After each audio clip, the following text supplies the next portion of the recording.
Para sa mga unemployed, Raffy Tulfo di sang-ayon sa pagkakaaresto kay Norman Mangusin. Ito, panoorin natin. Nakausap ni Raffy Tulfo si Commissioner Ralph Calinisan. Commissioner Rafael Vicente Calinisan, Vice Chairperson, Executive Officer, NAPOLCO. Magandang hapon po.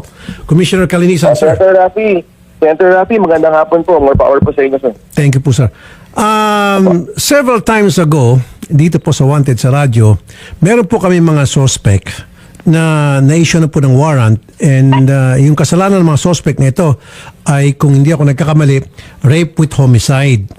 And a warrant of arrest has been issued already, and I asked the PNP at that time, major pa ata yun, yung rango, yung isa naman colonel, kung pwede mabigyan kami ng kopya ng warrant at picture ng suspect para naman may flash namin for awareness purposes, para yung mga kapitbahay malalaman nila na ito pala ay ng rape at ito pala ay pinaghahanap, pwedeng tulungan yung ating PNP. At ang sabi po ng PNP, meron daw utos, hindi ko alam kung galing sa NAPOLCOM to or sa Kamkrami lang, na bawal daw magbigay ng pagkakakilanlan ng sinumang suspect hanggat hindi pa raw po nakukonvict sa korte. Bago po sa pandinig ko yan, Sir Raffy, Idol Raffy, bago po sa pandinig ko. So, if you would indulge, ibigin niyo po sa akin yung pong warrant po na hiningi po ninyo, yung pong pangalan, yung detalye. We will provide you the details po, Idol. Okay. Kaya ako muna sabi yan, kasi kumalat po sa social media and some people came to me and asked me those questions na bakit ganon. Meron po kasi, I'm not gonna mention the name of the guy. I think vlogger siya. At may kayabangan nga siya, kung tutusin, maraming asal sa kanya. Pero I think it was uncalled for na ginawa po ng CIDG na binalanda yung pagmumukha niya at pinabayaan pa yung komplena na pagmumurahin siya at insultuhin siya. Samantalang yung kanya pong kaso ay unjust vexation lamang na napakababaw. Ba't ganun po? Ba't pinayagan po ng CIDG yun? Mas maganda siguro, Sir Raffy, utusan mo mga staff mo na mag-research ng maayos, nang makilala mo talaga kung sino si Norman at ano ang mga kaso niyan na haharapin niya. Senator Raffy, put it in context. Actually, kahapon po, I was just in the Senate.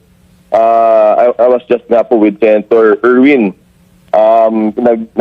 Nagbibidaan nga ako kami na a few years ago, 5 years ago, inuli rin po yung same person po na ito ng NBI po naman. At marami po naloko mga OFW po ito at kasama po si Senator Erwin sa tumulong sa pag-aaresto na ito. And that guy was also presented. We understand na ang dating po sa tao ay unjust fixation po ito, unjust fixation lang ito. But of course, we are protecting also the identities of people. However, Senator Raffy, siguro alam naman po natin sino yung tao pinag-uusapan dito. And all of his offenses to the public are extremely public. And siguro po, while there are issues, totoo lang po, meron nga po mga issues po na maaaring mapag-usapan at mapagdebatihan. But at the end of the day, Senator Raffy, mahaba po listahan nito. Kung susumahin po natin, meron pong human trafficking dito, sa namakmak po na estafa cases, mga OFWs po natin, ang pinapahamak po nito, yung pong hard-earned money po ng ating mga kapwa Pilipino, disrespect for institution, use of the uniform, pagpapahiya ko sa mga police, even NBI, even the LTO, and even the use of the name, the use of her name is actually fraudulent. Commissioner, I hear you. Opo. Ito yung point ko. Kasi I was really disappointed and I think the taong bayan was shortchanged.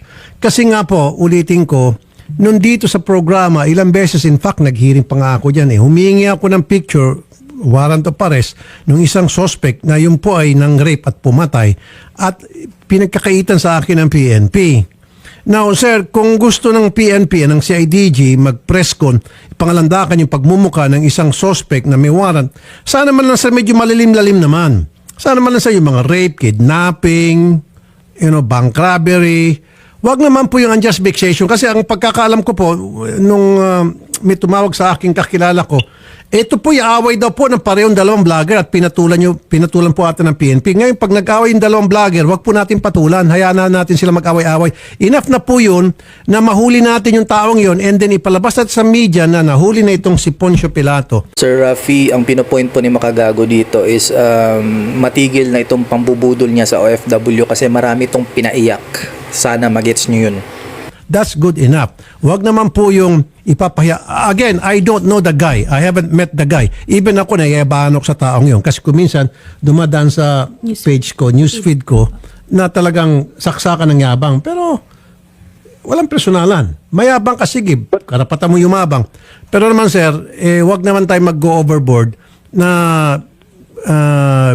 nagpapagamit tayo yung ating PNP dahil merong isang taong lumapit at itong taong nito sikat din at inutusan. At saka meron ako nakita sir doon na itong vlogger na ito, nandun yung complainant, pati misis niya, pinagmumura sa harap niyo. Dapat hindi niyo pinayagan yun sir. Pinagmumura at meron pang sandali lang sir. Kumakanta-kanta pa, meron pang mga banda. That was really a circus. Sana hindi na po pinayagan yun.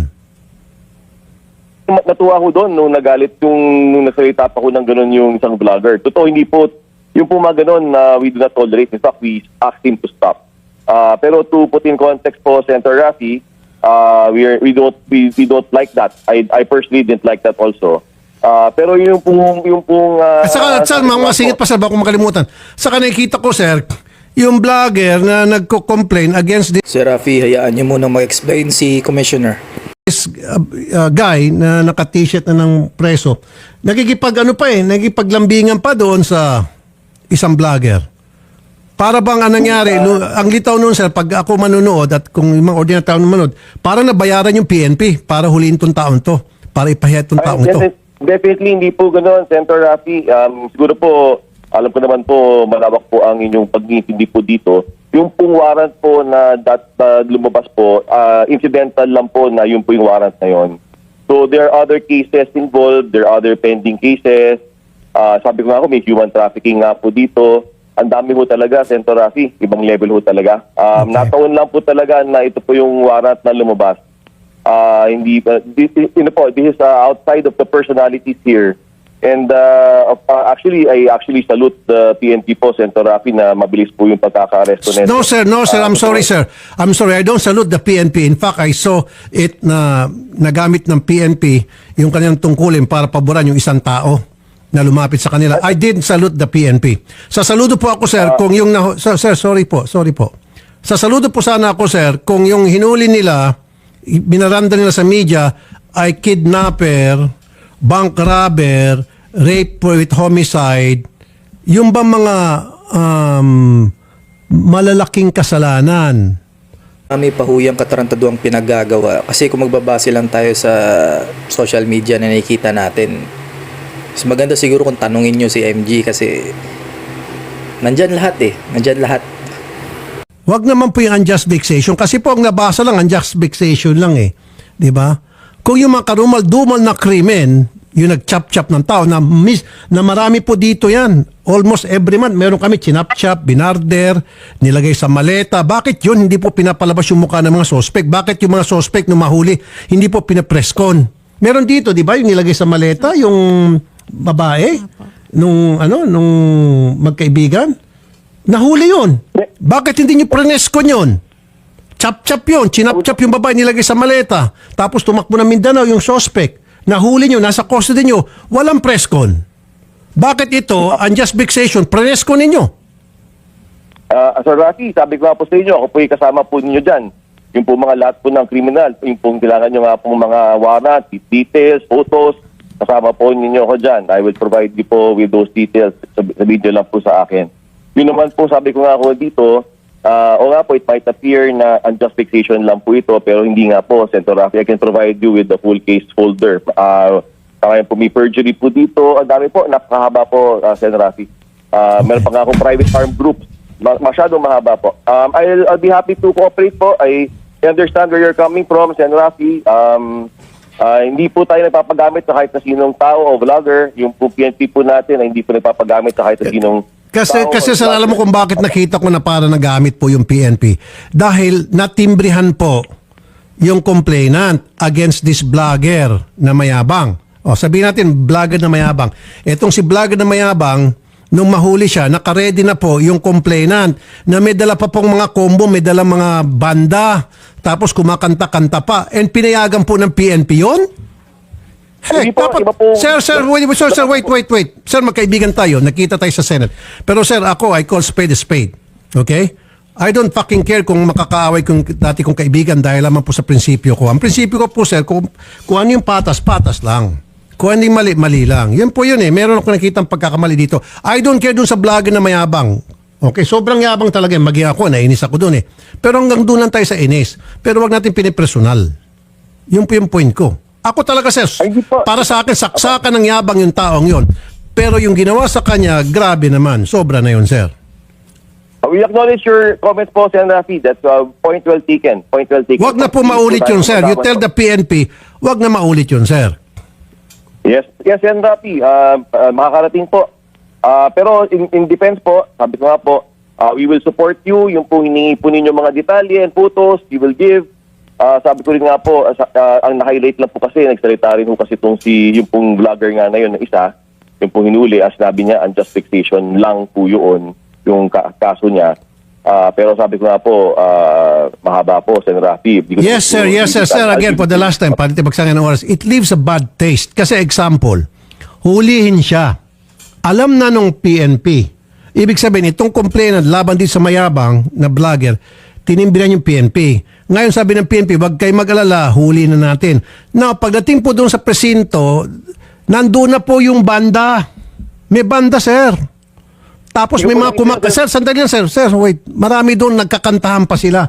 Yung kantang pang-asar, which okay lang. Kasi asadero din. Mga asar din tong sinahuli. Kung tutusin, walang pakialam kasi nang asar ka ngayon, inaasar ka naman. Pero wag sana sa level na pati yung PNP, the PNP will stoop down to the level of this guy na sobrang yabang kaya nahuli. Yun po yung point ko. Maging patas po sana yung ating PNP at wag po makisawsaw sa away ng bawat ng parehong vlogger. Okay, sir? I agree, Senator Rafi. Tama po kayo. Totoo, hindi ko po Wala naman sa batas na bawal yun. Ang masama, kung kinuyog nila si Norman Mangusin.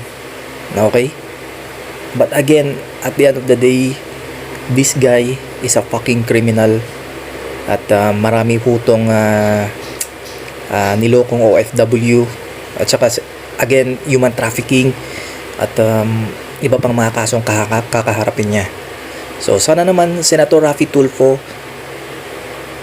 kung mag-uutos ka ng mga staff na mag-research, please, yung magaling naman sana. Para, di ba? Again, ikaw na nagsabi, patas. Para at least, malaman mo kung sino talaga tong taong to. Okay? So, dito ko natatapusin yung video, guys. Abangan yung next video ko kay Sir Manny Pacquiao. Talagang itutuloy na to. Itutuloy na. At saka maganda to, guys. Abangan nyo.